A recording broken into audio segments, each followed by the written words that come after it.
1. And we are back with another episode, a special Christmas episode of Skill Issue. You probably did not expect it today, but we didn't have anything better to do, so we are here. Yeah. So yeah, as always, here was Tate. How are you doing, Tate? Good. Yeah, just enjoying or not spending time back at my parents. Prolonged amount of time in my hometown, which is Nice. interesting. Yeah. What about you? Yeah. Just been. I've had work up until today. I'm off from now onwards, but yeah. So I've just been doing house stuff on the weekend. My wife flew to America on Sunday, so I was hanging out with her on the weekend, and then dropped her off at the airport.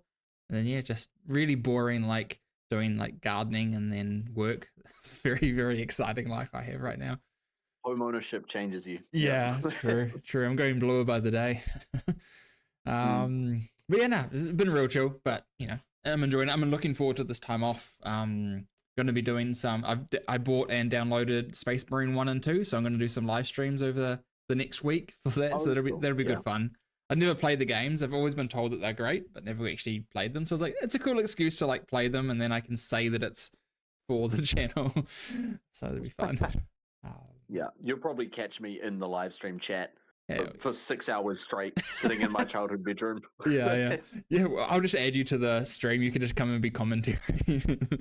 Yeah. But yeah, I'm looking forward to that though. That should be fun, and just I'll actually have some time to play some TTS again. So just actually trying to push out some different armies, and that kind of leads on to what we're going to be doing today, which is we are talking about not the meta the heavy hitters. We're not talking about those boys. We're talking about the things that you probably aren't expecting to see in the meta, but still could actually hold a game in the meta right now. Could probably win a GT.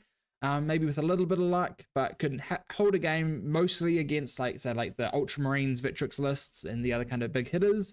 We think they have a decent enough play there. These are obviously all conceptual lists. We actually haven't played these, but we've had a good think about them and thought of something that could be pretty spicy, pretty interesting, and it's just something more interesting to talk about than Victrix, yeah, like so. Full disclaimer, I did not have a big think about all three. One of mine is not like the others. Both of us have definitely one that's a bit more on the iffier side, but we'll get into that when we get to them. But yeah, besides that, shall we just get straight into it then? I move you over there. Good. Transition. I have the app open on my computer so we can go through the lists. And the first one is going to be me because it comes up first. And we have a Dark Angels Ironstorm list. So my kind of thought process going into this is the speeders kind of came down. The Thunderstrike speeder came down 10-15 points. And I thought they were already the best speeder you could take. And I was like, well, I already really like the idea of just a lot of fast guns. And so taking a bunch of speeders, and Dark Angels get access to the Vengeance as well, which is also quite a strong speeder and also is move 14.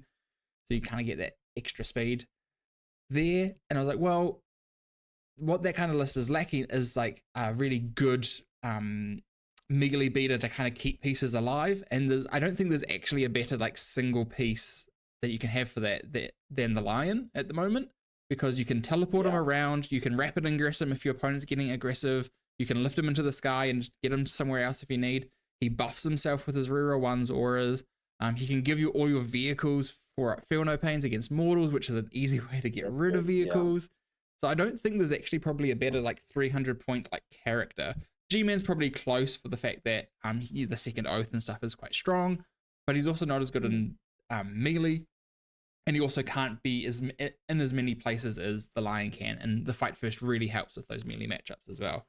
So I wanted to have a really heavy shooting list that still had something to solve the melee issue, which Ironstorm definitely has. It doesn't have a fallback and do anything, so it needs something to be able to dig its way out. So it's kind of the way of digging itself out is just killing the thing that you're in combat with.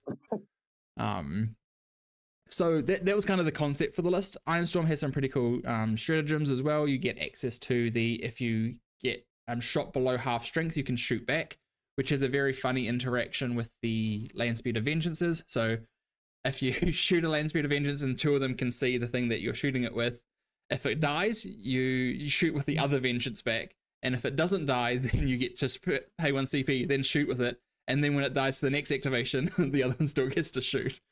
Yeah. So you get It's some very yeah. quirky. Yeah. It's like janky stuff, but it's like, activating like 2 or 3 times with a lane speed of vengeance over the normal amount is actually quite strong, because none of these vehicles are very sturdy. They're all T9 with like 10 or less wounds. So they're not going to live for a long time. So getting these extra activations out of them actually becomes like pretty important. So yeah, so that's kind of the kind of like weird niche parts there. We'll go through the rest of the strats at the end if we need to, but the list itself is, we've got Lieutenant L. Johnson and then Lion L. Johnson himself. We were talking about this list before and I accidentally said Lieutenant L. Johnson, so that's the joke there. But yeah, we got Combi Lieutenant, Lion, we got a Tech Marine, and now the Tech Marine has an option of 2 different enhancements here. You can either go for what I went for, which is Adept of the Omnissiah, which is the blank, so within 6 inches blank damage. Because your vehicles aren't very tough, being able to blank damage can be quite important, but at the same methodology, it might just not be actually that relevant, because if they're going to die anyway, is a blank actually really pushing through like a meaningful breakpoint? The other one you could take is pick a unit in your command phase and it gets lethals, which can also be quite helpful in that regard as well. Like if you can giving something lethal, especially there's Gladiator Reapers below. So with the Mercia's weakness strat, being able to get it to sustained hits 2 and lethals on 5s just absolutely blends things. Does it need that? Probably not, but it's still those are the 2 options there. Realistically, the 30 and 35 points, you have enough for either, so pick whichever one you think is interesting there. Unit of Intercessors, because they're ubiquitous. 1 unit of JPI, 2 Gladiator Reapers. I actually genuinely think Reapers are in a really, really good spot right now. Like, there's so much infantry in the game. I think they were always like, even in the, Fire Dragons make them kind of weird in the previous meta, but they were like, the damage profile lineup, if not for the fact that they just got deleted by Fire Dragons, was really good in the previous meta. Yep. And I remember, like, I've played it. Ryan was playing kind of a similar thing to this in Auckland for quite a while. I've played against the Reapers a heap, and I hated them. Like, I think they were the most oppressive thing in that. Like, to be fair, I was playing a lot of GSC, so it's just like, for the sus 2 crit 5s Reaper. Oh, here we go again. Like, yeah. But yeah, so they're like the kind of like backbone, and also the main thing that deals with infantry in this list. Like the Vengeances kind of deal with infantry a little bit, but with the Twin Link, they can actually push up into vehicles and like heavy stuff quite well. And then all the Storm Speeders that I have are all the anti-tank kind of style ones, like the Hammer Strike and the Thunder Strike. So that these are kind of like your anti-infantry killers, and having 2 of them just really pushes just a lot through. Also pushes a lot of mortals through, which is really important into like the Victrix matchup, right? Being able to get Ignores cover, and that not into Ignores cover doesn't matter into Victrix, but like getting Ignores cover on it. So if you're shooting at something that is not a 3-up save or a 2-up save, you can still be pushing through, quite a bit of damage into them, into the admit kind of style lists as well. It's also quite good. But yeah, so that's them. Got a unit of Incursors.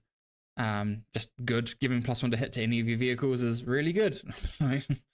This needs to die. Cool. It's kind of in this list. It's almost kind of works like a second oath, because you'll be hitting on 2s with one thing, and then you can be oathing another, so you can kind of get like a pseudo double oath. It's not the same, but it's like it at least adds to some consistency there. I also think there's like don't get me wrong, I like Incursors, but there's like a weird tension between them wanting to use that and wanting to be like a forward play scouting melter mining unit. Like they're kind of trying to do 2 things and can't do both at once. Very much so. It's kind of like a nice bonus that they do the +1 to hit. Incursors are actually just really great in Space Marines at the moment. Like the melter mine's really good. Having sustained hits on your weapons is just really quite good. Like you actually do trade into other things pretty consistently.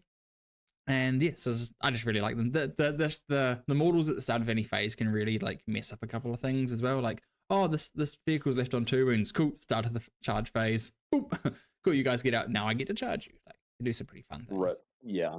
Three land speed Avengeresses with heavy bolters. They're really good, like flat 3 damage with twin linked D6 plus 1 shots. So variable shots is a bit iffy. That was actually the main contender why I didn't go for the lethals things, because like lethals on these are quite good, but this is the variable number of shots kind of, it's like, oh, whatever one you put the lethals on is the one that's going to roll a 1 for number of shots. So like, so that's kind of why I went for the blank instead. So yeah, good. Again, moving 14 inches with all these speeders is just super fast. 1 unit of scouts, because again, scouts are good. 2 hammer strikes, storm speeder hammer strikes, and 2 thunder strikes. I know you can't double stack any of these buffs, or they don't do anything when you double stack them, but just they have good guns. Like they genuinely just have like really good guns on them. Like the thunder strikes hits on 2's base, with like a layers cannon and like 3 strength 9 d6 damage shots, and then the hammer strikes have just again really good damage, strength 9 damage d3 or d6 shots as well. So really good when you stack the buffs together. So you can be +1 to wound and the ignoring cover from the hammer strike really like adds like compounding damage to them as well. So when you can stack up multiple, which is quite easy to do because they're so fast, you end up being able to be anywhere, and you can reactively change where you are, especially against the slower melee armies. You can really kind of, oh, they've gone over there, cool, I'm just going to actually reposition to the other side of the board. Yeah, and they're also kind of like, for the points you pay for them, they're not tough, but they're tough per points, like I remember when I was playing a lot of this versus Ryan, it was real annoying to just have to deal with all of them. Like dealing with 1 or 2 of them is fine, but all of them at a distance is a pain. So like, no, definitely. Kia asks what's the theme, and it's like we've got some like fringe meta meta lists that we think are going to be potentially interesting going forward. So not the things that you'll see every day, but these things we think we can hang with the top of them and probably could win a event, maybe. Some of these are a bit more fringe than others though, but this is the first one. Kia, my pick number 3 is what you need to be playing in the WTC scrim if you want any hope of making the team.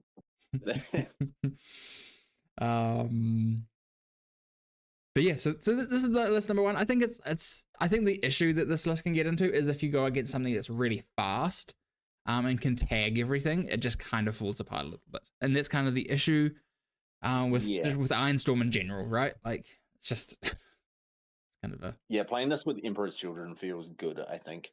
Like, in fact, incredibly good, because the Noise Marines kill some. You just kill heaps and then tag everything else. Yeah.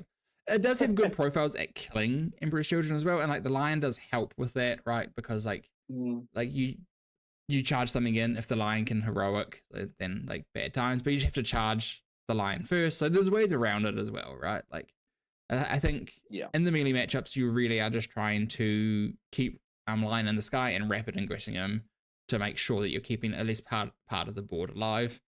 And then you're really like, you're using your intercessors, your JPI and your incursors really aggressively in those games to keep things back for those first 1 to 2 turns, force them to kill those things, so then you can so you can actually get activations through in your army. I think that's probably the main thing.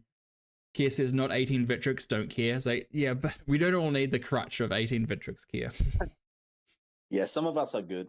Yeah, some of us don't need that. But yeah, that's kind of the list. I think it's interesting. I think it's got some play. I know Kit Smith Hanna took something similar to WCW and I think he went like 4-1 in the first set, and then I think he went like 2-1 in the bracketed as well. So like it's like 6-2 out of the whole thing, which is pretty like reasonable. It's not bad. Yeah. But it's no Ryan De Heer winning ACG Armageddon with a similar list. Mate. Okay. Well, we're not, we all can't be that dreamboat. But yeah, no, I think it's interesting. I definitely want to give a list like this a play. The amount of vehicles might vary. You might want to add like a Lancer in there so you have something that's a bit higher strength. There might be a couple of things you want to play around with. Even I could see like a Whirlwind being in there just so you can pressure like those backfield units a bit, just because you don't really have anything to dig out, but like one Whirlwind. Well, because you can mercy it, right? So like that would be the idea there. So you could get the crit 5s and sustained. And then you'd probably flick to the lethals enhancement so you could get lethal sustained. Again, I'm not sure if that's okay because it's also 190 points, and the kind of whole idea of this is everything's quite cheap and kind of expendable. But there's a couple of different like lines you could go there, I think. But I think overall this is like, I'll see how I feel in the wake of my first list, but I think this might be the best one. We've started. It's all downhill from here. Hell yeah. Cool. So we'll go to your first one then. So this is your Serpent's Brood. Excellent. Yeah, I'll just pull it up so I know what I'm talking about on my phone. What do I? Oh yeah, that's right. It'll be right at the bottom. Yeah. Oh no, I've lost it. Oh, we got Frankie in chat as well. I'm assuming so. Ghetto16 is Frankie, especially as he says, "Make a stomper list." I dare you. Oh yeah, right. Oh, here we go. We found it. It's with my other Eldar lists. Beautiful. Cool. So we have Serpent's Brood, which is the new Harlequin detachment. So we've got OC2 Harlequins, Battle Line Harlequins, and then we've got Sustained on all the transports, vehicles, and stuff getting out of transports. Well, Harlequin units, right?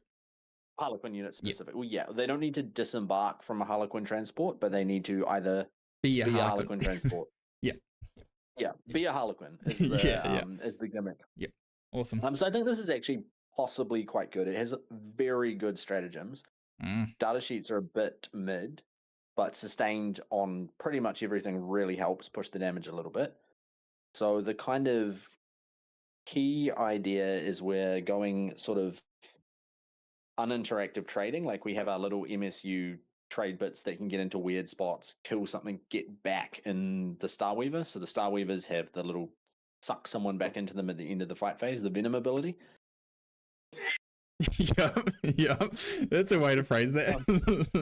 It's all vacuum them back up. Yeah. Cool. So I'll go through the list. We've got Lycus, and that is because we have stains on everything. So the crit 5s can really push a little bit of extra damage. Got the Solitaire, just because the threat range on that thing is insane. If it's getting out of a transport, it's blitzing, and then it's getting +2 move from the battle focus token. It is super fast. And the damage on it.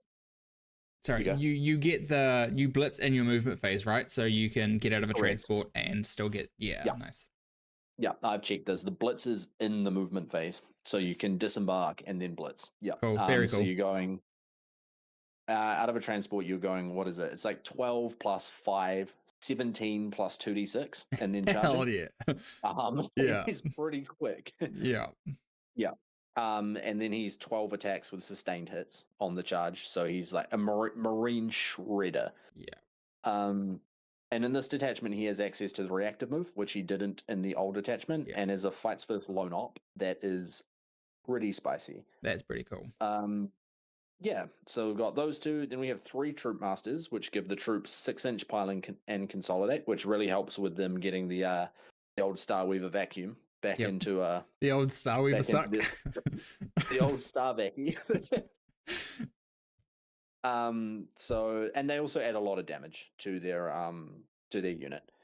So we've got one with Key of Ghosts, which is Scout 6. So they'll be in a Starweaver, so the Starweaver can scout and then they can zoom up. Yep. Then another one with nothing, and then one with Weaver's Wail, which is a +3 strength, +1 attack enhancement. So that one just hits a bit harder. That's a nutty enhancement. Like they already had a lot of attacks, so it's like yeah. Especially considering they're always +1 to wound as well. So +3 strength with +1 to wound is good. Yeah, that's awesome. Yeah, so that's our characters. We have Storm Guardians because they're still good at sticking in the backfield. Just sticky and then string out and screen. And then we have 3 5-man troop units with 2, all the special weapons, but you can always have one more special weapon in like one of the categories. So they have 2 fusion pistols each. All the troop masters have fusion pistols. This kind of lets your little 5-man package can basically kill a light vehicle. Can grenade, fusion pistol, charge, jump back in the Starweaver. They can really take out something sort of like above their weight class. Somewhat uninteractively. 85 points for that is actually pretty cheap as well because they're OC2 in this detachment as well, right? So quite nice. Plus the True Master, it's actually like 170-ish. But still. You got access to advance and charge here as well, so they can get super fast, and then the Starweaver can kind of like follow them up. Then we have 3 Star Weavers, which are just like You have the sort of the done. 12-man of troop as well, right? Oh, sorry, you're right. I have 12-man Harlequin troop. This is kind of like your big bullets, a big unit. They've got so there's a stratagem in this detachment for the troop has a pick 3 ability of -1 to hit, +1 to wound, reroll ones to hit. You can 1 CP just select all 3 in this detachment. So you're getting reroll ones to hit, +1 to wound, and sustained, possibly with crit 5s from Lycus. And the 12-man will just like kill like a repulsor, kill like a land raider, like it'll just rip through like a big That's cool. Yeah. big vehicle. Yeah, so they're in the Wave Serpent because they can't fit in a Star Weaver, but they should still get the buff. Yep. Or do still get the buff. Yep. Nice. Yeah. So 3 Star Weavers and a Wave Serpent. Rangers for infiltrate and reactive move. And then 2 IA4 Sky Weavers.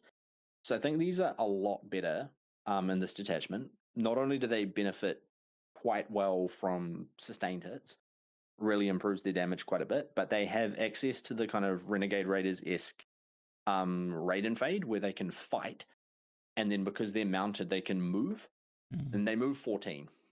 So they can just fight and, shoot with sustained hits haywire or with the shuriken cannon, fight, and then just fuck off. Can you token that move as well? Because it's a normal move, right? This, so you should be. From what I know of it, yes, you should be able to. I haven't double checked it, but I believe so. That's pretty cheeky. That's pretty cool. Inch. Yeah. Yeah, it's pretty good. Yeah, it's pretty good. cheeky. It's pretty good. Yep. You can also uppy downy them, so you can take like long angles with the guns and hide. Because they're sort of a chunky. I've played with these before. They're sort of a chunky footprint, so that's kind of good to be able to play them uninteractively. Yeah, they're on the big flying bases, eh? So like.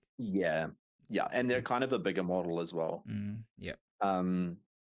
Yeah, but they're really solid units to be able to kind of go out, get good value, add to the uninteractiveness of the list. Yeah, there's some super good stratagems as well.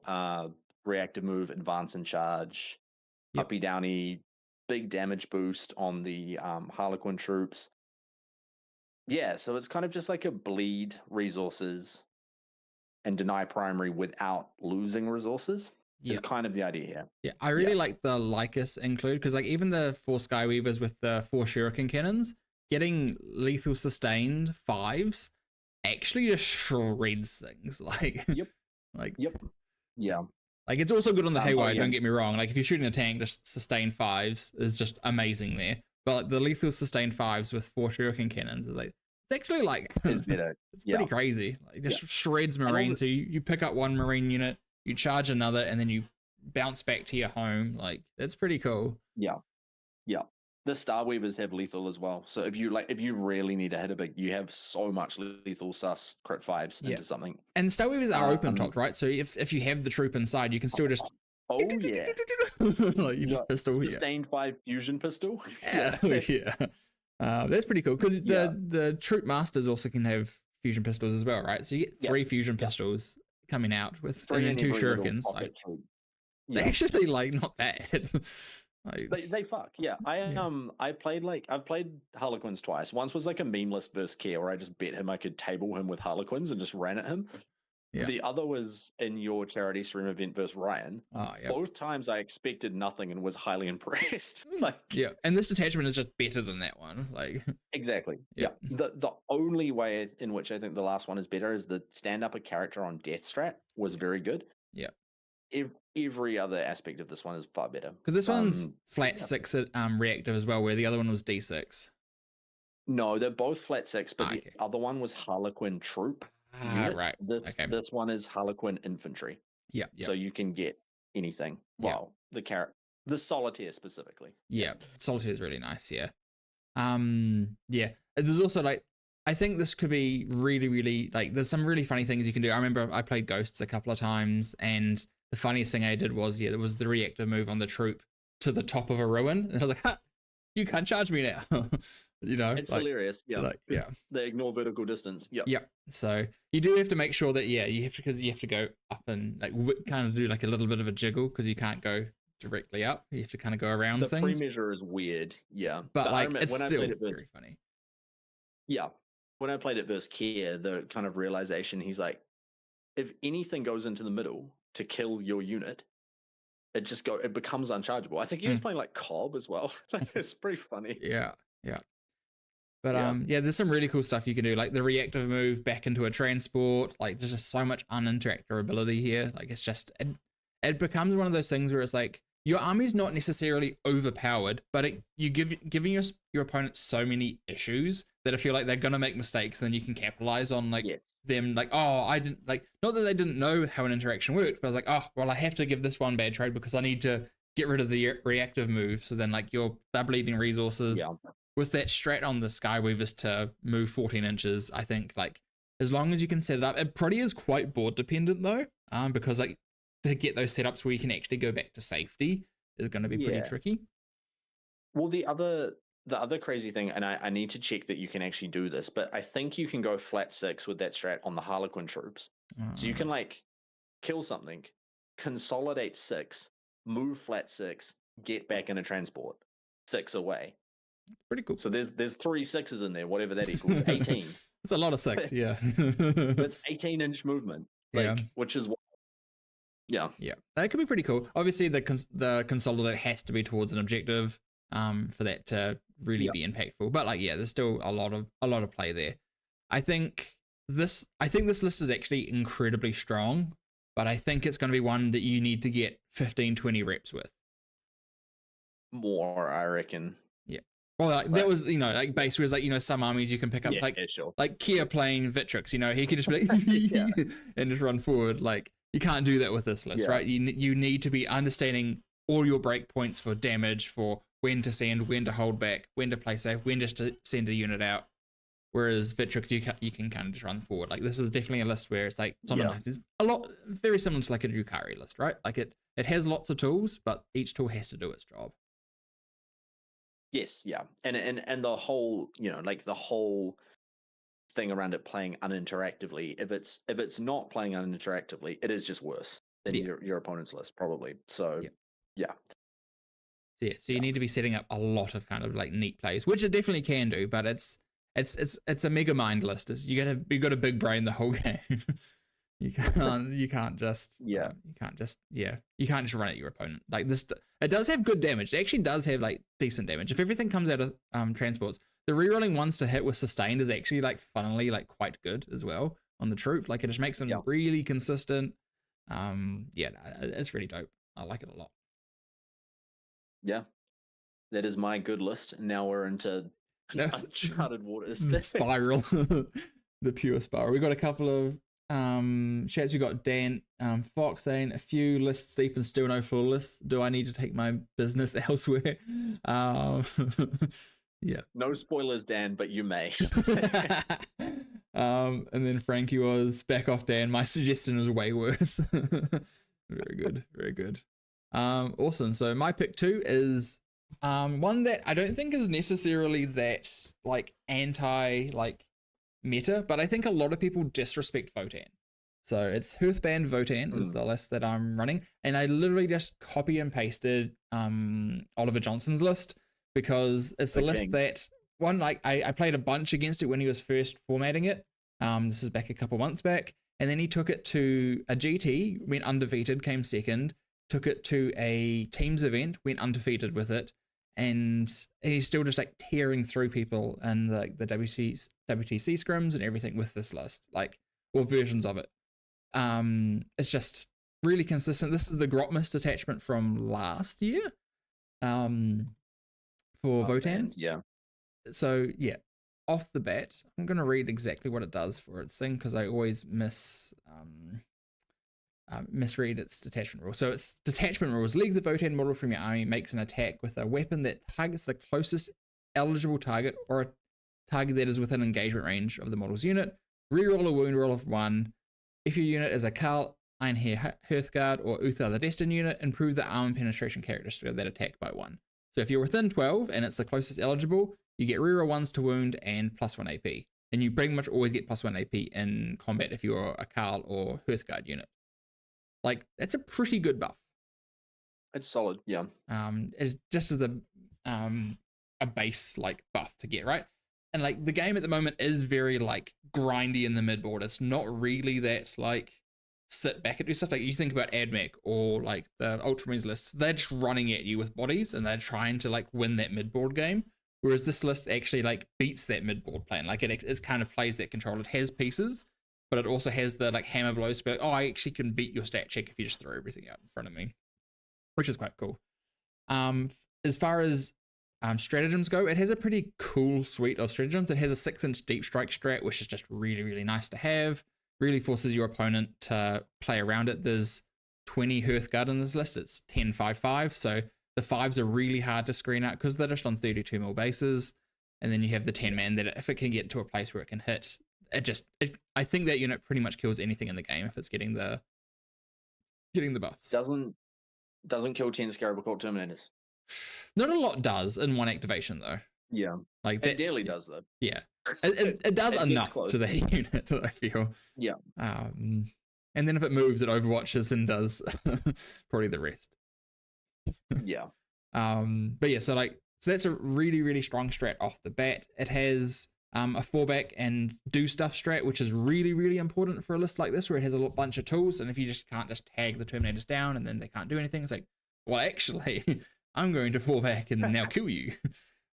Which is why like Rubricai Phalanx for the Scarab Occult Terminators is really important, because if that unit gets tagged, it's kind of out of the game, whereas that strat really opens up that unit.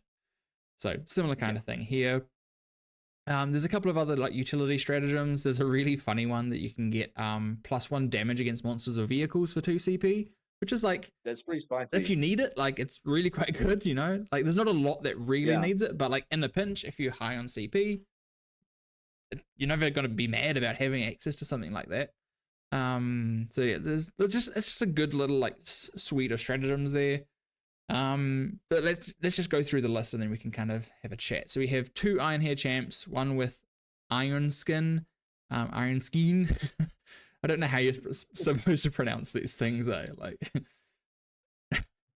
And then 1 Carl with Bastion Shield. Bastion Shield is just Bastion Shield is if you're within 12 inches of when you target this unit, they get AOC, or you can spend a yield for it to be 18 inches, and it's just like in the phase. Pretty good. So it's quite good, yeah. So it's like conditional AOC, but like pretty good. And then on 2-up save guys, getting AOC just always like kind of on can be really, really nice. Like really like ups the survivability. That with the getting fortified as well, so you're +1 to wound, so -1 AP, -1 to wound. Is like really good. Like how this list kind of functions is everything is harder to kill than you want it to be, so you have to send out more points than the units that they're worth. So you're always kind of upping in trades, and the units are also fairly efficient because you get the plus AP and the reroll 1s to wound. So all of your stuff is a bit more efficient, and it's a bit too hard to kill for it to like play a game fairly. This isn't a list that like beats things by a lot of the time. It's a list that kind of nickels and dimes, and like, in differential scoring you'll get like a 12 or so a lot of the time, but it's consistently can like just win games. So yeah, so we have the 2 Iron Hair champs, the Carl, 1 Cappy carrier which's got Jaegers inside of it, surprise surprise, 3 units of Thunderkin or with Grav, 2 Chthonian Earthshakers. These guys are just to like into the Elder, Dark Elder, even the like AdMech lists can be really, really nice. Victrix, they're very cute because they force a battle shock test, so you can also stop the surges. So there's like cute stuff you can do there as well. Obviously, you only get 1 chance, but like it's something. Like it just helps you deal with it. But the Hearthguard units do also pick up Victrix quite well because they're AP4, so you're pushing through a lot of AP there, so they're just forcing a lot of saves. But also good, like, and they're amazing into the Eldar, those kind of like into the Serpent's Brood. These just body your army. Like, no, I'm in my Starweaver. You're not always going to be in your Starweaver, King. And your Storm Guardians on your home field, just say goodbye to them turn 1. No, they're really well strung out and out of range. Yeah. But also like the Drukhari kind of lists, right? Like, they do have a lot of transports, but there's also still a lot of stuff on foot, and it just picks up everything that's on foot. And just throughout the game, they'll be getting their points back. Like, I was really against these when Ollie and myself were like building this list, mainly Ollie, but I was more just critiquing it. I really didn't like them, but I was playing a lot of Marines, and they don't do a whole lot in that game. But as soon as I started playing stuff that was a bit squishy, I was like, oh god, these things are just like they're hell on earth to deal with. Yeah.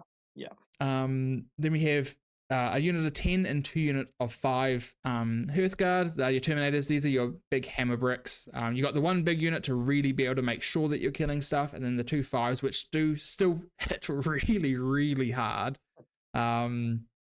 Like way harder than you think they will, because like they have like the anti-infantry gun with the grenade launcher, but then they have the anti just kind of everything, but like anti-elite infantry gun with the plasma. Being AP3 base, going up to AP4 just is really quite good. AP4 in the current meta is a very good place to be. Yeah, huge. Yeah, that's what all my other lists lack. You're just AP1 pilled. Yeah. And then you kind of go into the rest of the MSU. So we already got the 3x3 Thunderkin, and then we got 3x3 Pioneers, the Jaegers that we talked about, 1 unit of shooty Steeljacks, and then 3 units of 3 melee Steeljacks. And this is what I mean. Like, it's just, there's just so much stuff in this list, and it just, like, all of it kind of trades up. Like, 85 points, you're not going to kill 3 Steeljacks with 85 points. You're most likely, like, what are you using your Serpents to, like, kill 85 point unit here? Like, you're sending 150 point unit? Let me spin you a yarn. Okay, come on. This is the podcast all about the source, so spill your source. 240 point package. Oh, yeah. To kill your unit, but it hops behind a wall and it's gone. Oh. And you don't get it. 18. Remember, I can get back in my boat from 18 inches away. That's very true. On a very specific line. There's like to do the extra 18 inches. Has to be an objective marker right there. Right in the middle, yeah. Beautiful. Yeah, and then my boat has to be behind terrain on the other side of that objective marker. But it's possible. Yeah. It can happen. And nothing can heroic you or mess that up whatsoever. Exactly. or be closer than the objective marker. Yeah. But yeah, so this list wants to get into fortified super quickly and just be like absolutely a nightmare to deal with. And then be just genuinely very efficient data sheets that are harder to kill, that just do a lot. It has so much pieces, so your secondary scores are always really consistent. You're basically always scoring cards because you just always have stuff to do stuff with. You have the Jaegers also get split into 2, right? So you have like the Cappy that can push forward onto your expansion, then you have another unit that's blocking your opponent's scouts, and then they also have their reactive moves, so like they're blocking your opponent's scouts, and then they also get to hide behind the wall when they come out to get dealt with. So like you can do some really cool stuff with them, and it's just really efficient and really consistent. I really rate this list. I think it is genuinely, even like it didn't change with the slate, but I already think that this was an absolute sleeper last slate, and I think it's ready to the only thing that this does not love is like the indirect list with like the birds with the Scintillating Legion list. I think the like Infernal Puppeteer and Kairos combo kind of does just, it whittles everything down so then it can't kill anything itself. But at the same time, the 6-inch Deep Strike is a nightmare for the Scintillating, so it's still a game, but I don't know if that one's like, that one will feel pretty rough, I feel like. I think it's also like AOC, I know it's only on the 1 unit, but 2-up saves, AOC and cover is pretty brutal for Scintillating. Yep. Yeah, that's fair. And so there is that, but like you can also like you have 18-inch range, right? So like they'd have to be constantly spending the yield, which they don't want to do early game. So if you're forcing that, like that's also like something. But yeah, like there's still play. There's definitely still play, but I feel like that list is one of the harder ones because the melee Steeljacks and the shooty Steeljacks don't really do anything that game. They don't have anything that they're killing. Like they can't go into the pinks because they just don't kill the pinks. And then they split, and then it just becomes more of a nightmare to deal with. They'd be okay into like all the MSU Flamers and the MSU Screamers and stuff. A lot of the lists are running like all the lists that won events there the other weekend were running like 4 birds, Prince, and Be'lakor. Oh, we're just full fatties. Yeah, and it's like, and then you either don't take the Prince and you take the Horror with the Flux Master, and that's kind of like the main like pivot point there. Yeah, but basically it's all 4 birds and Be'lakor. Just you want the you want the 18-inch lone op and then the rerolls, because the rerolls really help in this. Like Puppeteer with It's all hitting on 2s, rerolling 1s. Ugh. the GW terrain events, though, right? Like, Yeah, I think there was really, there maybe was like one WTC event this past couple of weeks, but yeah, it would be mainly GW. I think all the Aussie ones were GW, because I think Jordan McGregor from Aussie either won or placed well at an event with the 5 bigs and just a couple of trash pieces, but like badass list. I love that kind of list though. I think that's very fun. But yeah, that's kind of what I was thinking about there. But I think the list is really, really good, and I think it still can toe up against those really kind of scary lists. It has good volume where it needs it. It has, you know, good high damage where it needs it. Like, just has all the tools it needs, and it loses its the movement issue with the Hearthguard is kind of fixed because you have the 6-inch deep strike, which really helps. Yes, yeah. And I've been found it like, look, you guys really thought we were going to do an episode where I didn't talk about 4 Demon Princes and Hex Warp. Think again. Just holding that over your opponent's head with like backward screening pressure is so strong. Just being like, I can 6-inch deep strike, and just forcing them to screen for 3 turns is such a powerful tool. Yeah, they're just like playing without several units to screen. Yeah, especially in like the Marine matchup, right? Like they don't have that much stuff. So if they're having to put 2 or 3 units in their backfield, it's like, excellent, cool. Now I have all the board position, and I already have more units than you did. Like, so like, it's really huge. Yeah. So stuff like that I think is really, really strong. The momentum that can give is just huge. Yeah. Yeah. The one thing, so my big thought about this list, which is not necessarily a weakness, like I know this has been doing well, is that with the MSU Steeljacks, they're really strong once you get fortified, but without the Need Guard detachment rule. Yeah. Because I've only played versus Need Guard. Is it much like, does it take a significant amount of time longer to get fortified or not really? You can get it turn 2, but definitely turn 3. So it's really dependent. Right. So it's like maybe one more turn. It's not that bad. It's not too bad, yeah. When I was playing against Ollie, it was still like fairly often turn 2. Like enough of the time, I believe. But yeah, so like it's still fine. And like you don't hate hostile anyway. Like especially early game, right? Like this isn't the end of the world, but yeah, it'd be nice if you could get like assault on something. I don't know how much Votann stuff has assault. But it'd feel a lot better with assault. The 3 Pioneer units definitely help in this list because they're just fast. So they kind of give you that early game kind of speed pieces that you need. Yeah. But yeah. Yeah.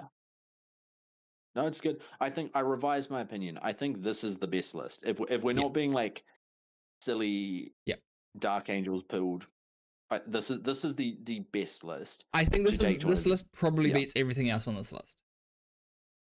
Probably. Like if it was a one-on-one matchup, I think the Dark Angels probably give it a bit of a game because it actually has quite good profiles onto it, just weirdly.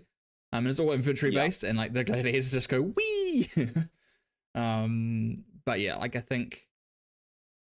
do think that it just has the best tools into a lot of things, which is just really helpful. It's strong in multiple phases because you still have the melee from the Hearthguard, you have the melee from the Steeljacks, but it also just has really consistent, decent shooting. It has good volume shooting and it has good high AP shooting. Like it has, the only thing it really doesn't have is really, really good, like D6 plus 2 damage because it's all just the Thunderkin that are flat 3 damage, really which you can pump to damage 4 if you want to, which is still pretty good. Yeah, that's good. Yeah, so some pretty cool stuff there. I pulled out my 19th GSC Codex, which I left at my parents because I was hitting peak boredom, and the amount of like +1 damage that just like GSC just had a industrial weapons +1 damage 1 CP, like that's like flat damage 4 rock saws. That but they just removed a lot of it in the transition to 10th, so it's a good ability. Oh, yeah, for sure. And 2 CP means you won't be spamming it, but it's like, oh, this Dawn needs to die, or oh, Kairos is in the midboard. Cool, this is my chance. Let's just push it. Yeah. Obviously, with the smaller unit sizes, it's not as efficient, but like you still make up for it with just the utility that you gain anyway. It's still good. Yeah, for sure. Which one of your 2 lists do you want to go for the World Eaters list next? Sure, let's finish stronger with the EC. Good, because this is bad. This list is definitely when you sent it to me, I was like, okay, like I had a look at the strats. I was like, Okay. Yeah, like this is fine. Yep, it is indeed fine. Yeah, this definitely kind of like, I don't know about the can handle with Vitrix part, but I definitely think They can't. but I think it had some really interesting things. It'll be cool to hear about it. So let's yeah. Yeah. What are your thoughts? Full disclaimer before I run through this gang, and while I find it, I was intoxicated, and I realized I hadn't sent Chris a list.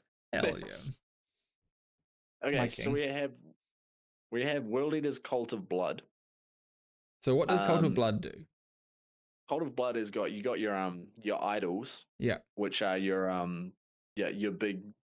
I'm not going to make that joke. You got your queens. your queens. Yeah. You got 3. So hold on. The detachment rule is that you kind of have doctrines. Yep. But they sort of come off an aura from World Eater's towering or monster units. Yep. And they then only affect Goremongers and Jackals. And I believe Goremongers and Jackals both also get Battle Line, and Jackals get OC2. Decent. Okay. Your doctrines are +1 to advance and charge, which is trash. You might call that ever turn 1 just to get set up, right? Like extra advances, yeah, staging advances probably. The good 2, +1 to hit and wound. Hell yeah. Which is it's actually crazy. It's actually wild, yeah. And I believe it's even in shooting. So like the Goremongers, like all the auto pistols +1 to wound on all the Jackals. The Goremongers are like one of them has like a good gun that gets +1 to hit and wound. Hey? And then the combat, it just makes them cook. Yeah. And then the third one, which is also good, is 4-up invuln. Yeah, that's crazy. Which is it is also a 5-up Feel No Pain strat. Yeah. So when I saw that, I was like, okay, I see where you're cooking. Yeah. Yeah, cancer with no real legs is what we're cooking. Yeah, pretty much.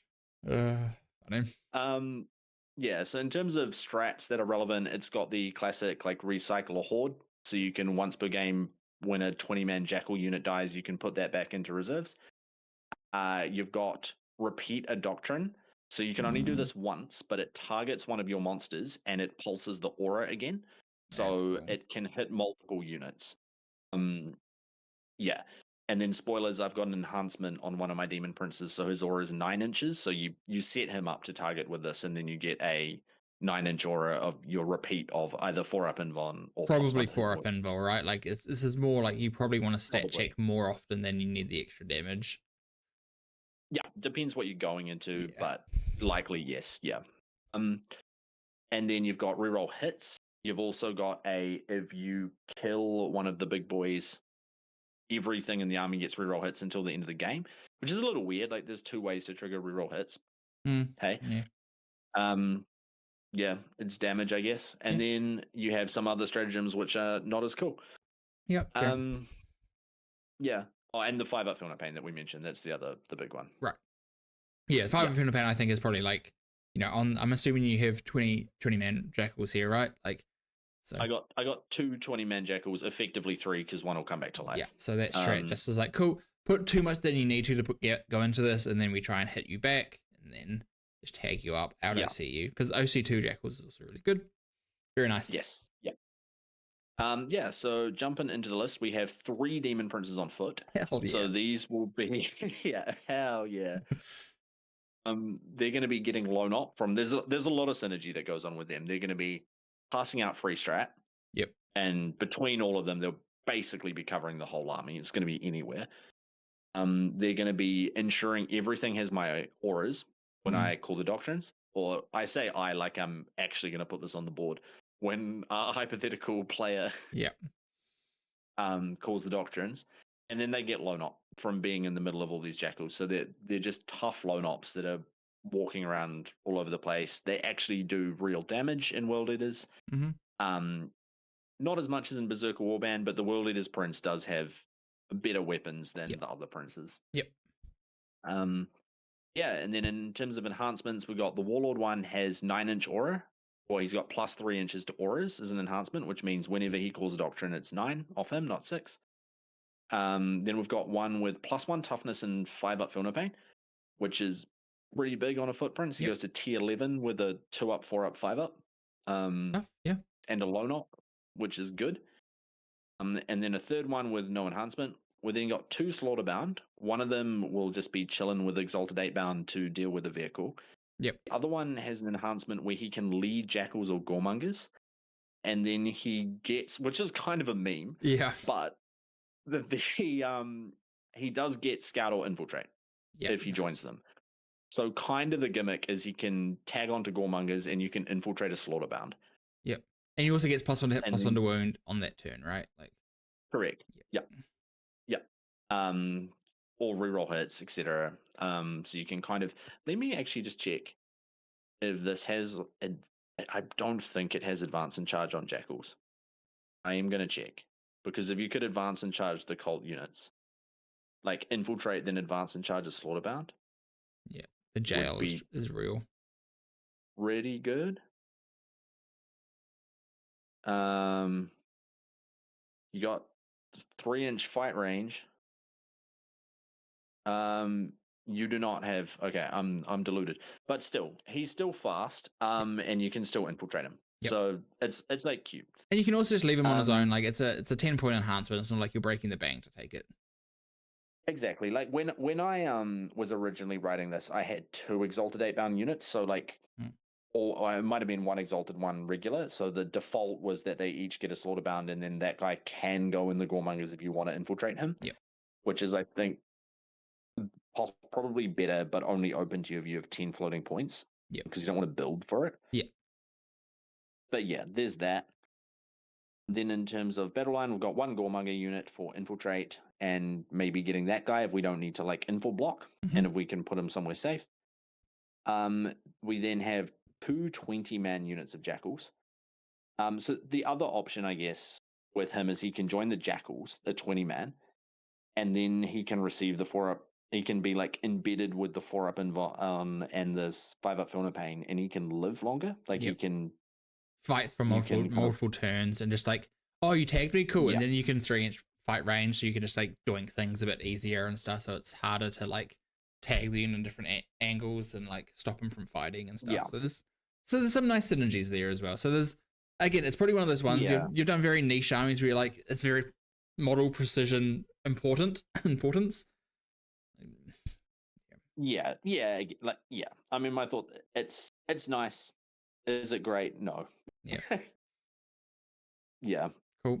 So we got 2 of them. We're raising them. These are our kind of OC dump, stat check, tag everything. Yeah. With 3-inch fight range, +1 to hit and wound, going in, like they will be doing good damage on the go turn. And then we've got 2 10-man jackals as well for kind of OC dumps, just general mission play. Yep. 2 spawn units. We're not on Berserker Warband, but World Eater spawn still go crazy. Yep. Still good. Still good. 1 Exalted 8-bound unit for Naked Slaughterbound, and then 2 Forge Fiends, because I think this detachment needs a bit more gun to be able to back it up. And it can't apply the melee pressure like more traditional World Eaters. So that's to control firing lanes, that kind of thing. Yeah. The face says it all. No, I was just thinking, I was like, it plays actually way more controlling than normal World Eaters, right? Like you think World Eaters have been like really aggressive. Like it kind of, it's funny. I was just thinking it kind of has this stat check, because if you can't deal with the 20-man, like if you don't have the volume, you can just run at your opponent and just try and like, cool, like there's 2 waves of these, and then when you kill the first one, it comes back, and then you rapid ingress it, and then it does the same thing again. And then you kind of like pepper them with Forge Fiends, and then you have the spawn to like go out and take things, because spawn do decent damage. I think they should still, because you're still getting your, that's the other thing, like the 20-man jackals are like +1 to hit and wound, lethal, sustained. Yeah. So or divs, like, right? Like sustained divs. Like yeah. Pretty good. The spawn will still kill like 5 scouts. Yep. Yeah. Frankie says no Lord of Scales on that detachment. Boo. Yeah, I mean, like we're not stooping that low. Yeah, like we're still trying to make good lists, Frankie. Yeah, we said can win a tournament. Like, come on. Yeah, Lord of Scales probably could win a tournament on GW specifically. Yes, but I don't know if this detachment can play on GW. Yeah. Maybe with the Lord of Skulls, it could, but the other thing is like there's like weird anti-synergy because you're taking so many points away from the volume of stuff that you have. Like one big 20 man is so much easier to deal with. And if you're spending all your points on Lord of Skulls, you're going to lose all the stuff surrounding the 20 mans if you still take them. Like it's just awkward. Yeah, I think the princes are probably better than the Lord of Skulls just for, I think you'd probably lose a prince in both Forge Fiends, which is like, feels like a lot. Like to fit it in, whereas I feel like I like having things in more angles. You're covering more space. You're still doing what warriors want to do, which is getting in melee for the most part. Like the princes are still good in melee, so like I think like that's probably is the correct direction to go for it. Well, the princes are also, the other thing is they're super deliverable here, right? Because you just run them all out, and no one's getting within 12. Like you're move blocked. You're not landing 12. Yeah. So the princes are all connecting in the next turn. Yeah, that's pretty cool. Yeah. So I think like, is this the worst one we're going to talk about today? Probably. But I put genuine effort into mine. Ironically, the one that I'm going to talk about next also has a recursion of 20-man bricks strat in it, which is very funny. Oh hell yeah. And I had wrote that list and didn't even tell you about it before you put this one in, which is kind of funny that we both did kind of like horde-ish style things, which I don't think is actually bad at the moment, because like if you can screen and still have big heavy hitters, it's actually like not a bad place to be. You just need to be able to screen for multiple turns, which this list can do. Sure can. Yeah. Can it do anything else? Debatable. Yeah. The thing is, if you flood your opponent, it's like it kind of plays the agent game plan, right? Like deny your opponent's primary for a long enough point of the game and you can win games, right? Like yeah. Like you can do that pretty well. Cool. We'll go on to my last pick for today, and this one I've actually been thinking about this detachment for a wee while. And it's because I always like to see like what else in a detachment that's been I've only ever seen one thing, like when it was solved, get shown, which is obviously the Chaos Knights and Infernal Lance. Like as soon as Infernal Lance was seen at WTC, you basically didn't see any other. You didn't see Lords of Dread anymore. You didn't see anything else. It was literally just Infernal Lance, which is probably the easiest one to pick up and the easiest one to play, because like, cool, I need extra move. You have extra move. Oh, I need sustained or lethals. I have sustained or lethals. Like you just get the things you need when you need them, which is really good. That's good. Yeah. Nothing wrong with that. And I still think Infernal Lance is pretty good. But what Infernal Lance kind of doesn't have is it doesn't have these screening pieces, and it doesn't have the kind of tricks, and this has some fall down points as well. So I thought, well, let's have a look at Iconoclast Fiefdoms, which is the one where you can take damned units. So Chaos Space Marine cultists, Trader Guardsmen, and Cursed cultists you can take in this one. And you get, there's a couple of weird rules. So your knights give your damned units in a 6-inch aura reroll 1s to hit and wound, which is like, again, that's cute. Fine. Yeah. And then your damned units, what you can do is you can, when you pick one of your knights to shoot, you can basically do a Dark Pact, but if you but you always lose cultists. There's always a sacrifice. So if you pass your leadership test, you lose D3 cultists. If you fail it, it's D3 plus 3 cultists die. But you get sustained or lethals, right? But there is actually some very funny interactions here where you can pull out of combat with your dying models, and there's actually some pretty funny things you can do. And because you're always at least losing one, you can set up a couple of like funny things sometimes. Like it's not going to happen all the time, but there is definitely situations where that can actually be quite good. But getting sustained and lethal, so you're still getting the like damage buff that Infernal Lance gets. Yes, you are losing models to do it, which does kind of hurt, but they are also 5-point models, so it's not like the end of the world at the same time. So that's kind of like the base premise. The main strat that when I saw this, when I was looking through all the strats for all the different Chaos Knight things that really stood out to me, is it has a fallback, advance, shoot, and charge strat. So just do everything. That is pretty good. Yeah. For knights that when they get tagged, especially despoilers when they get tagged, are like, oh, I have to shoot at my feet now. It's like quite good. Yeah. Even on stuff like carnivores, like advance and charge on a carnivore. Yep. Real good. Yeah. I've kind of gone a different direction. I started off with like a very knight heavy list, and then it's kind of bounced around. And I think you generally could build this list in a few different ways and it'd be quite good. I went for one that's a bit more interesting and has a bit more different tools in it, but we'll definitely could talk about a couple of different ways you could run it. There's a couple of other strats that are kind of neat. You can shoot into combat that cultists are engaged with, so you can shoot into.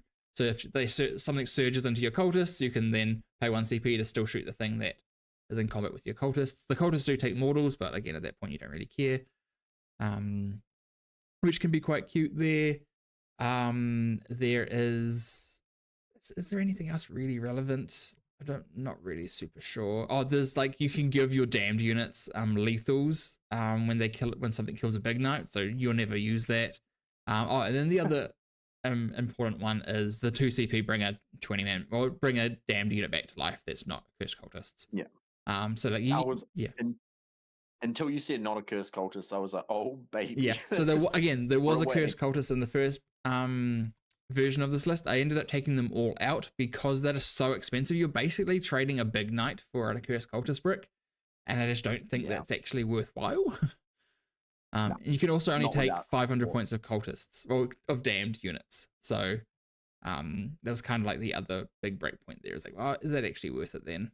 Then you can only take 2 or 3 units of cultists. It's like probably not. So we'll go through the list. We still have 2 knight despoilers because I still think the get is just good. Yeah, it's good. It was funny. I actually looked through everything because you have advanced fallback, shoot, and charge. Like the melee ones do become better. But I did the math on every knight getting its best option of shooting and charging a Victrix unit, and the despoiler without its melee still did better than any other option. Yeah. So I was like, well, that probably just answers the question there, right? You probably do there's definitely a chance. I think the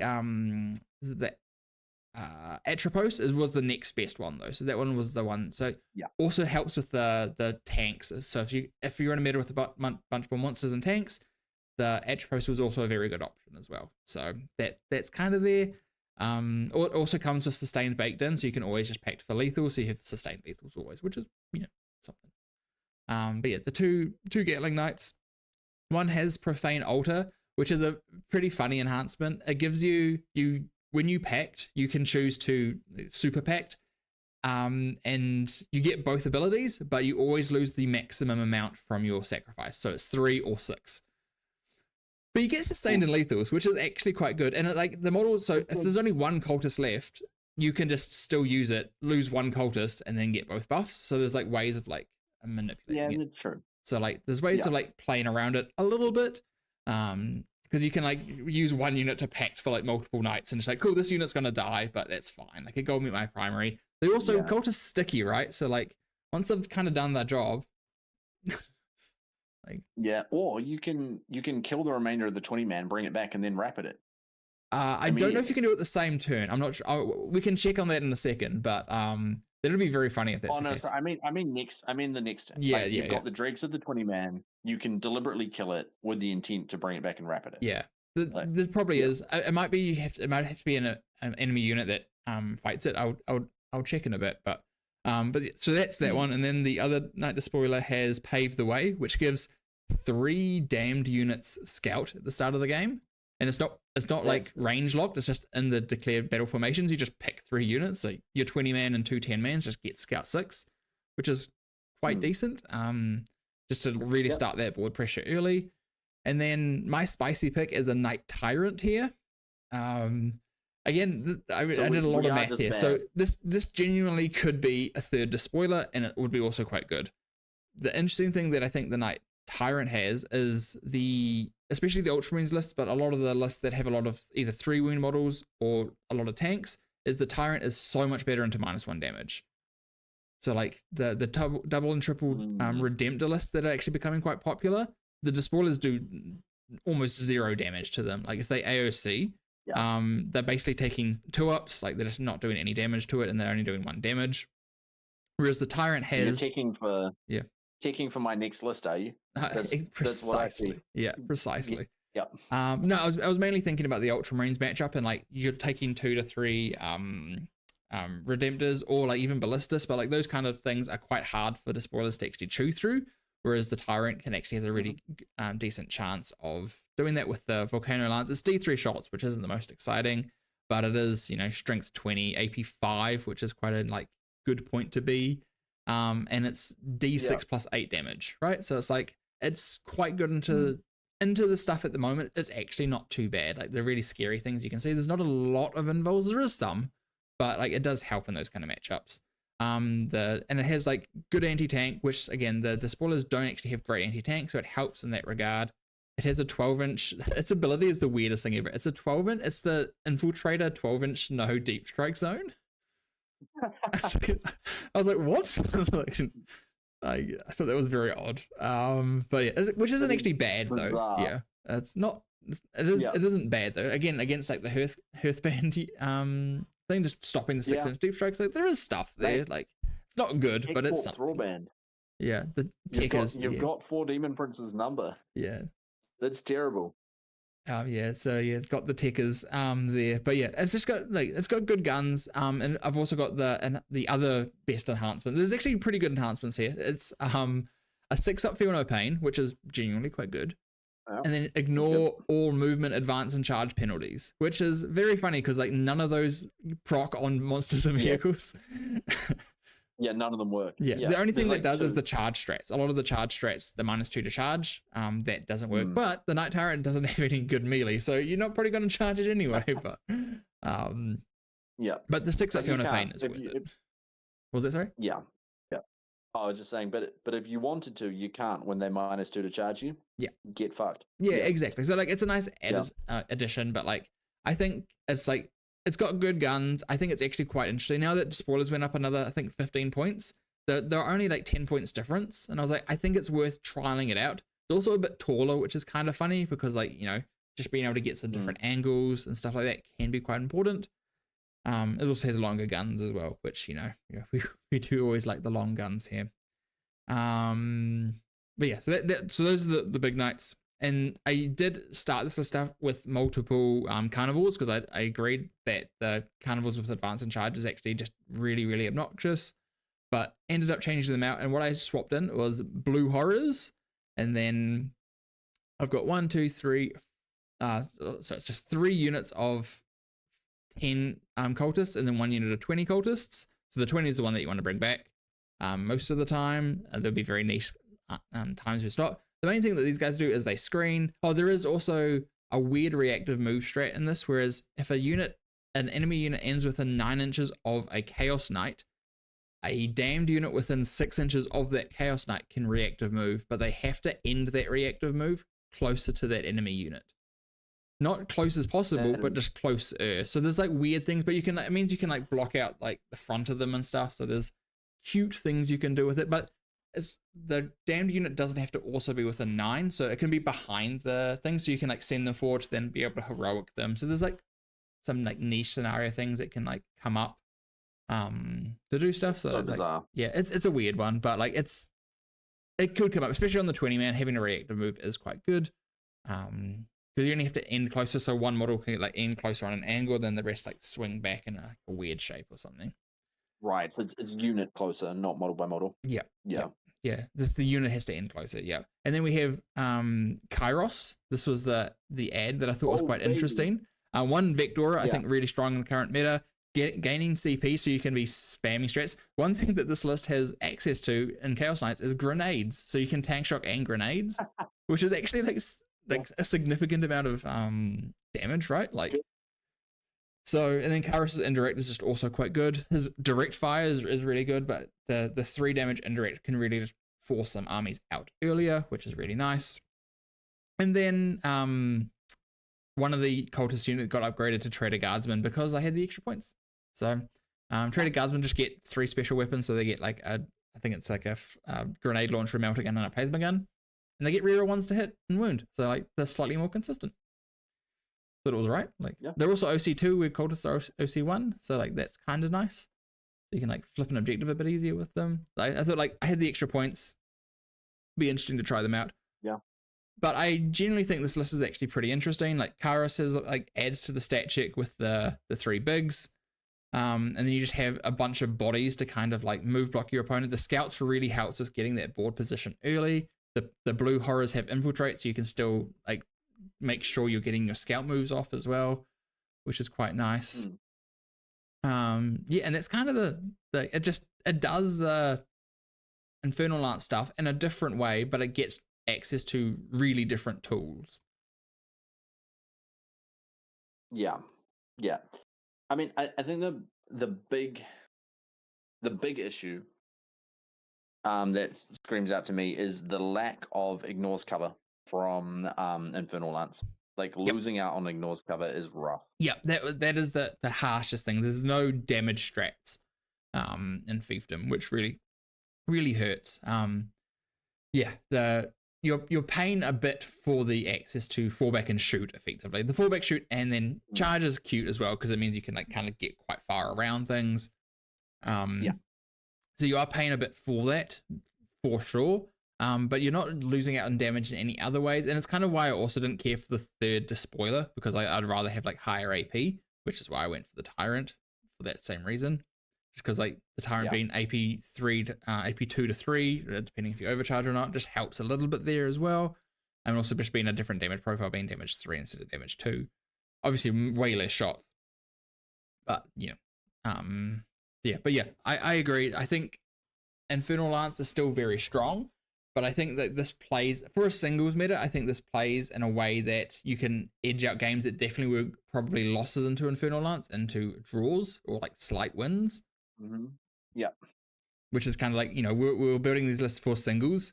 So I think this is probably hedges your bets a bit better, but still has the damage that it needs for to deal with like the stat checks. Have you considered Trader Ogryn?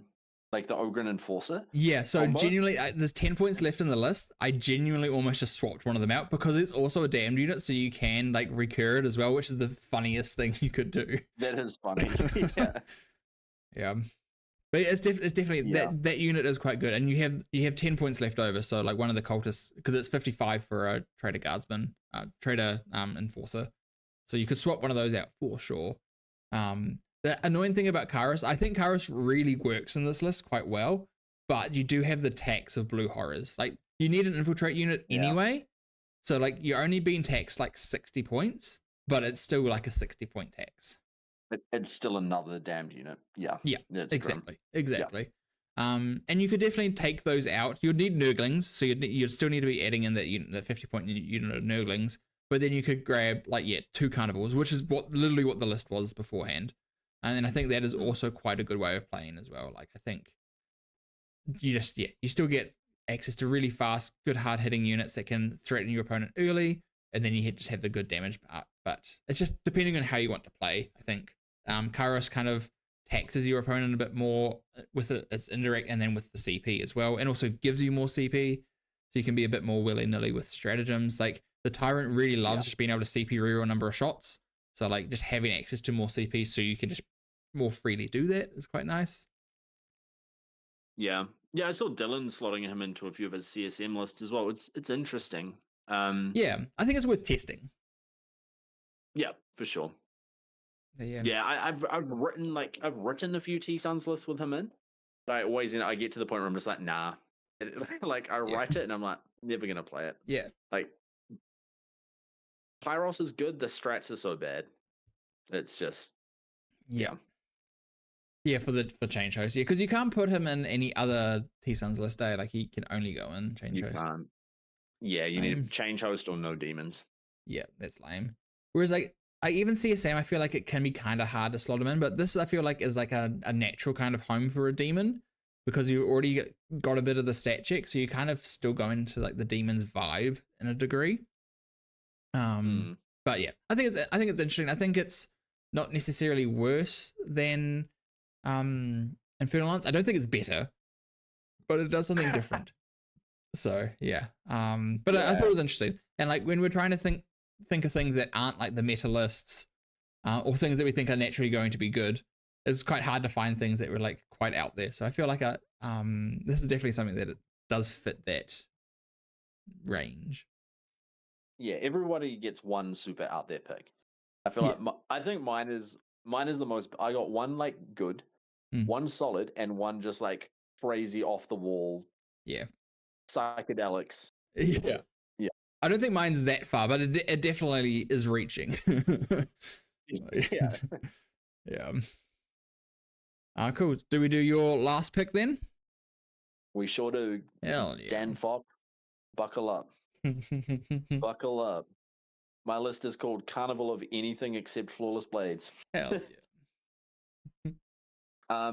So this is Carnival of Excess, which is the EC Demons detachment. Yeah.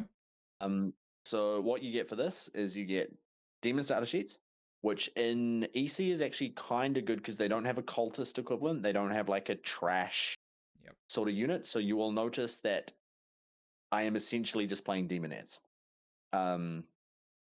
Also because they fights first, which is kind of cute. And they enable a lot of your stratagems. So you get that.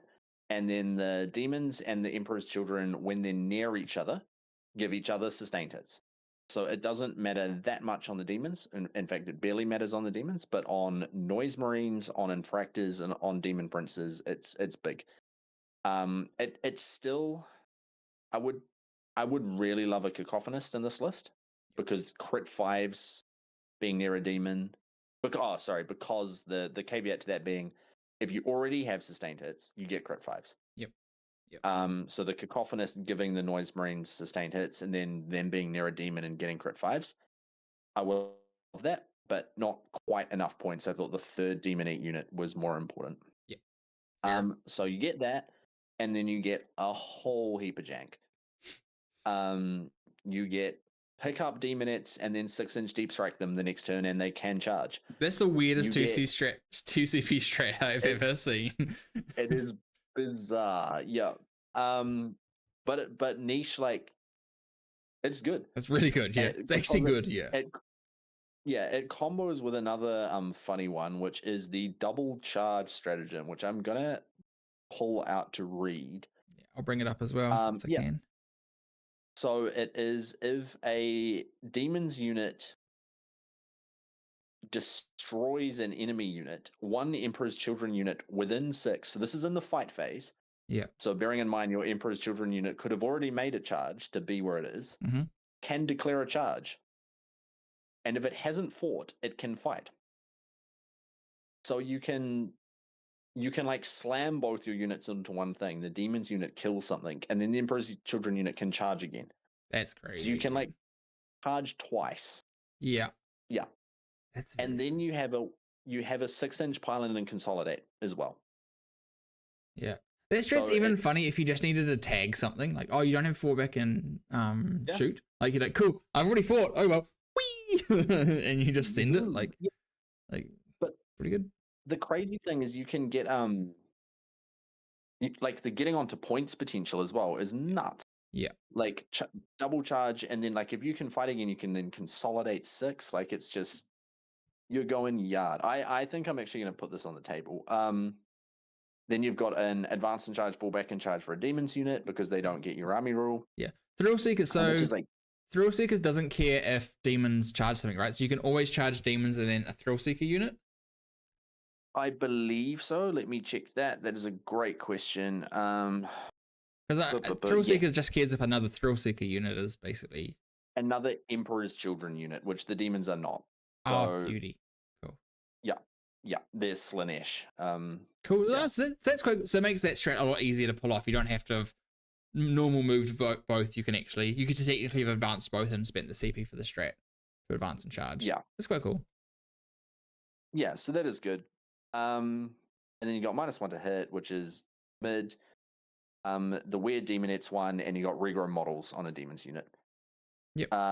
Very cute. So like if you like lost a model behind a ruin and you whee and send it out. And... well, it's a weird one. It's fight phase.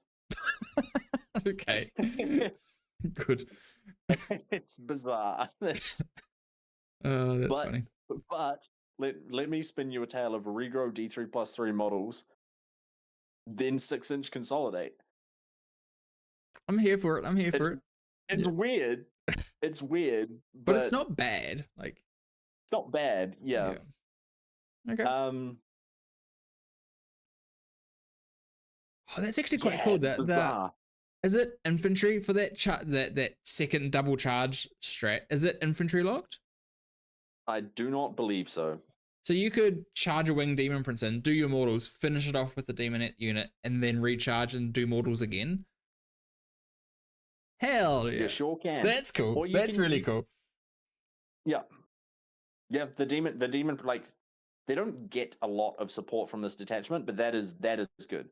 Like Yeah. recharging the demon and also just the extra movement on the demon prince is hilarious. Yeah. Because they already like your opponent probably doesn't kill it, and then it can just fall back and charge again. Yeah. And then And again. sustained hits on a demon prince is actually quite good as well. It's fairly good. Yeah, Yeah. on their sweep, like this sweep goes super hard on them. This one to hit is like cute on the demon prince, but it's no AOC. It's not AOC, but so- it's something. It's at least a defensive strat, right? Like, Yeah. Yeah. Yeah, so going through the actual list, we have 2 winged demon princes, Mhm. No enhancements. We then have a Lord Exultant with Possessed Blade, which is one of the best damage enhancements in the Codex. It's +1 attack, +1 damage dev wounds.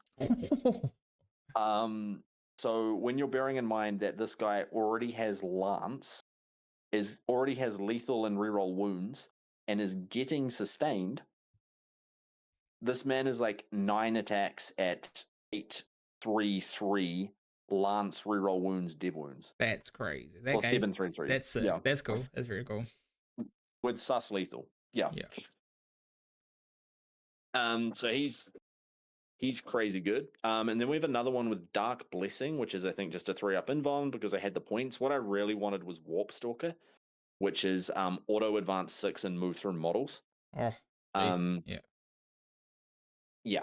That I think realistically, if I were to take another pass at that, I would try tweak something to get that in. Mhm. Because you either Lord Exultant just their threat range of guaranteed 6 and you can't move block it, or even even on a prince, like guaranteed auto advance 6, you're like, I'm gonna rapid my prince and it will move 20 and charge you. Like Also, it's just a move. yeah. That enhancement also on the double charge, being able to charge to the other side of a unit, then get killed, and then be able to charge again. That adds like an extra Yeah. like 3 inches to your charge again. Like that's crazy. Yeah, there's some weird shit going on here. Yeah. And then we just have the third Lord Exultant. Yep. We have 3 DNet units for trash, Mhm. string it out to Noise Marines to trigger their buffs. Yep. We don't have Lucius, so they're going to be a real Timu Lucius and stand on a point and fights first. Yep. We're going to lock that expansion down, boy. Hell yeah. And then we have 3 Infractor units for Lords, Mhm. 1 Tormentors, because I don't think we need. We're not holding our home with Tormentors anymore. Mhm. Yep. Or we're not, like, we don't need the double unit. Like, Yep. we really need to infiltrate, the Tormentors are going up, otherwise they're holding the home. Mhm. And if we really need to infiltrate, we can swap to Demonettes and lift them up later in the game. Yep. Cool. Double Rhino, triple Noise Marine, 1 Seeker unit for early move block, 10 points floating. Really want Warp Stalker somewhere. So Yeah. if we drop Dark Blessing, I have 10 points to find to get Warp Stalker. So Could you drop a Demonettes to another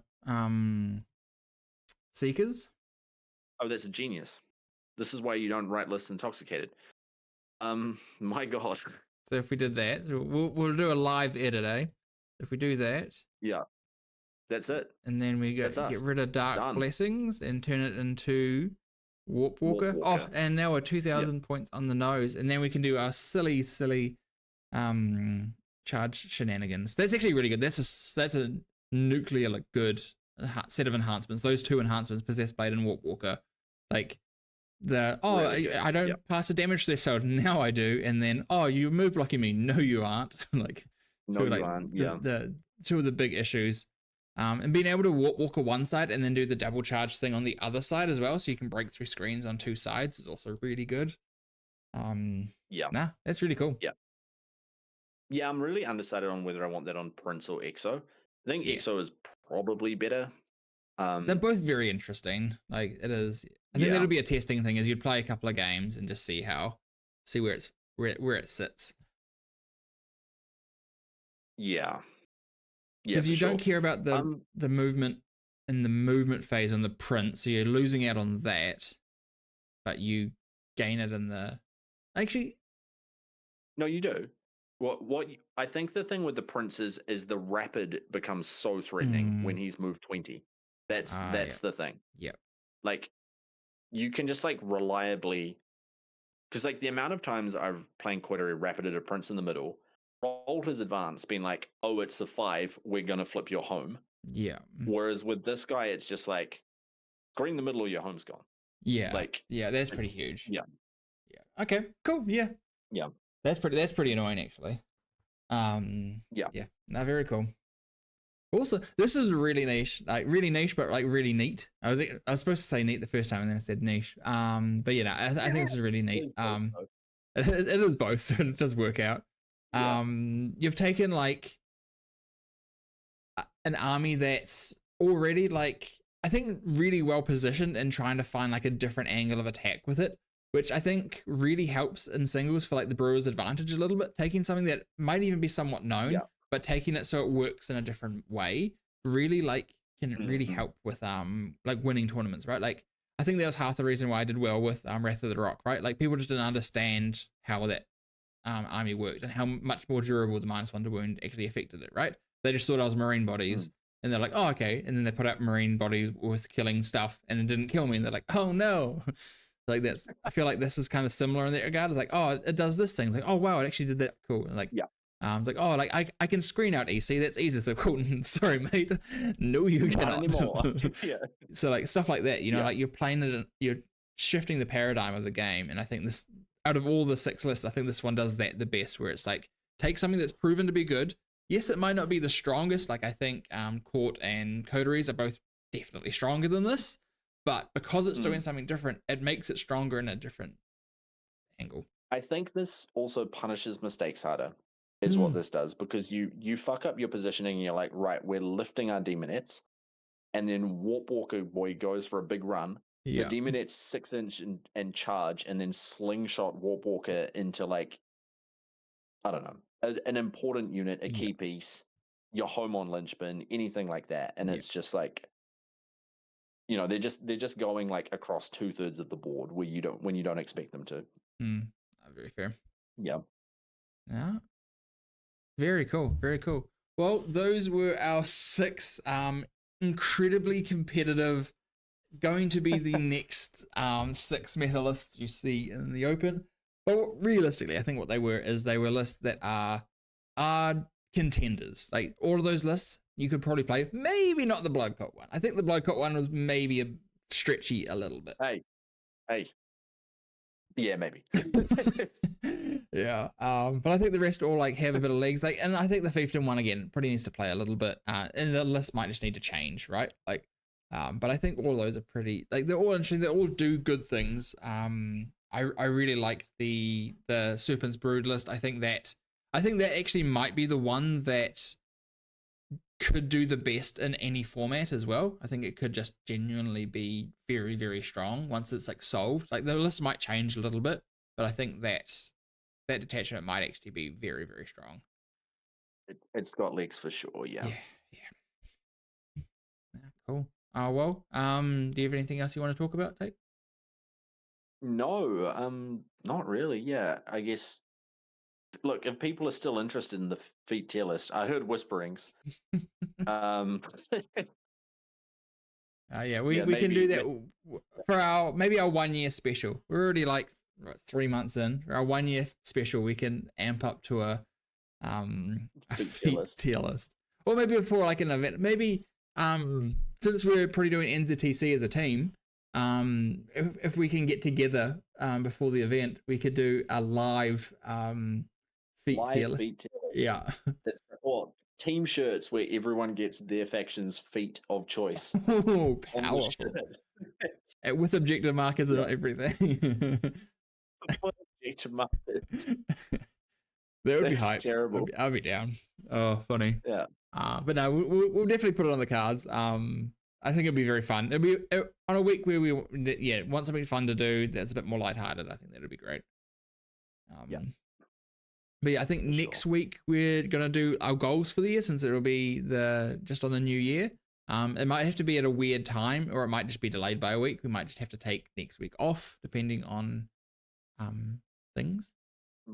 My difficult travel schedule. Yeah. Yeah, I'll see. I'm traveling for like 2 days straight, and then I have a birthday, so it's gonna be awkward. But yeah, It'd be what it be. It might be that I just grab someone and just do a random interview next week as well.